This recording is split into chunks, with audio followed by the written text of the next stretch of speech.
Bismillahirrahmanirrahim. Assalamu alaikum dear viewers. I am Dr. Muhammad Usman, Professor of Physiology, and in this short video we will discuss about the functions and classification of sensory receptors.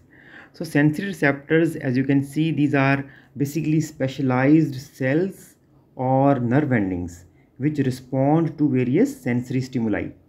Sensory receptors basically generate impulses which inform CNS about the changes in the external and internal environment. All the sensory receptors, they are basically transducers because they convert various forms of energy into electrical energy. Now we can classify the sensory receptors in many ways, for example on the basis of their location, on the basis of their function, and on the basis of their structure. So if we talk about the classification on the basis of their location, then the sensory receptors are classified into four types, that is Exteroceptors, Interoceptors, Telereceptors, and Proprioceptors. Exteroceptors are basically, as the name indicates, they are present on the external surface, that is on the surface of the body, and these respond to the changes in the external environment, for example thermoreceptors. Then Interoceptors, as the name indicates, they are present inside the body and these respond to changes in the internal environment of the body. For example, baroreceptors, as you can see here, then chemoreceptors. Telereceptors or teleceptors, they are basically those sensory receptors which respond to stimuli at a distance. For example, hair cells in the organ of corti in the ear, they detect sound waves. Then photoreceptors in the retina of the eye, they detect light rays. Proprioceptors, basically these are the receptors for detection of position and movement. These are present in skin and in deeper tissues around joints. Now next is the functional classification, and in this classification, as the name indicates, the receptors are divided on the basis of their function. For example, mechanoreceptors, they detect mechanical stimuli such as touch, pressure, vibration, etc. Then thermoreceptors, they detect changes in the temperature. Then we have these photoreceptors which detect light, for example the rods and cones of the retina. Then we have chemoreceptors which detect chemical stimuli, for example the carotid and aortic bodies which detect concentration of oxygen, carbon dioxide, and hydrogen ions. And finally we have nociceptors which detect tissue damage or painful stimuli. Now the third classification is on the basis of structure of the sensory receptors, and in this classification the receptors are divided into non-encapsulated and encapsulated. Examples of unencapsulated receptors are free nerve endings, Merkel discs, and hair follicle receptors. While the encapsulated receptors, in these the nerve fibers are enclosed in a capsule of connective tissue, and there is wide variety of these encapsulated receptors, for example muscle spindles, Golgi tendon organs, etc. So first of all we will talk about the non-encapsulated or unencapsulated receptors.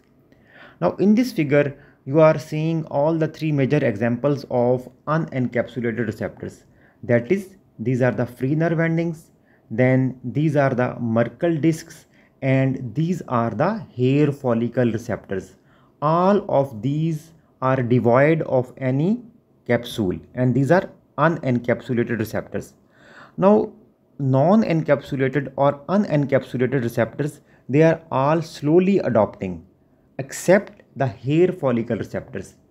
Okay, which means that the hair follicle receptor will rapidly adapt to the stimuli and will stop or will decrease sending impulses after some time, while the free nerve endings and the Merkel discs, they usually send impulses as long as the stimulus is present. So first of all we will talk about the free nerve endings. Now free nerve endings are present extensively in the epidermis, fascia, tendons, joints, and capsule.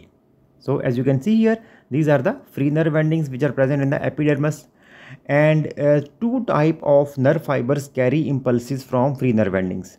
Number one, small and myelinated nerve fibers, and number two, non-myelinated or unmyelinated nerve fibers. Free nerve endings, basically they are involved in detecting the sensations of pain, temperature, crude touch, tickle, itch and pressure sensations. Now next we will talk about the Merkel discs, which are also unencapsulated. Merkel disc is basically an expanded tip tactile receptor. As you can see here, it is an expanded tip tactile receptor. And usually the Merkel discs, they are present in the form of clusters in the deeper dermis and epidermis. And when they are present in the form of these clusters, they are called ego dome receptors, after the name of the scientist who first discovered these dome shaped collection of Merkel discs. Now they are present on both the hairy and non-hairy parts of the skin, while the meissner corpuscles, which are encapsulated receptors, they are present only on the non-hairy parts of the skin. As you can see here, the Merkel discs, they are present on the hairy and non-hairy skin both. Then Merkel discs, they are innervated by large and myelinated nerve fibers. As you can see in this figure, they are innervated by large and myelinated nerve fibers. Basically these are type 2 nerve fibers or A beta type of nerve fibers. Then Merkel discs, they respond to continuous pressure or touch, for example holding a pen or pencil in the hand. Merkel discs differ from meissner's corpuscles in that because they send these Merkel discs, they initially send a strong signal but then a weak continued signal, and these inform continuously about the state of touch. That is why they are said to be slowly adopting. Finally, we have hair follicle receptor under the category of unencapsulated receptors, and as you can see here, this is the hair and this is the hair follicle, and this is the receptor. This is the hair follicle receptor, basically in the form of nerve endings, unencapsulated nerve endings, which are wrapped around the hair follicle. So these are stimulated by bending of this hair. Okay, whenever this hair will be bent by any stimulus, then these nerve endings, they will be stimulated. For example, if something, it crawls over the skin, an insect, it crawls over the skin, then it will cause bending of the hair and it will cause stimulation of the hair follicle receptor.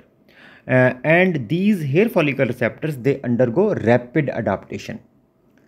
Now next we will talk about the encapsulated receptors, and in this figure you can see various encapsulated receptors, like these are the meissner's corpuscle. Okay, very large receptor, and it is covered by a connective tissue capsule. Then we have these Ruffini's corpuscles or Ruffini's end organs. We have these pacinian corpuscles. We have also Krause and bulbs. Now all the encapsulated receptors, they are rapidly adapting, except the Ruffini's end organs, which are slowly adopting. So first of all, let's see what are the functions of meissner's corpuscle. Meissner corpuscle, as you can see in this figure, it is a large and encapsulated and myelinated receptor, and these are present in dermal papilla. Meissner corpuscles, these are present in dermal papilla, and these are oval in shape, and these are present in the skin of fingers, palms, soles, lips, nipples and external genitalia. So we can say that Meissner's corpuscles are present on non-hairy skin. Basically in the Meissner corpuscle, a flattened Schwann cells is arranged transversely along the long axis of the corpuscle. The number of Meissner corpuscle decreases with age, and these undergo rapid adaptation. Meissner corpuscles are involved in 2-point tactile discrimination and also in the low frequency vibration from 2 to 80 Hz. They are also involved in the recognition of the texture of the object.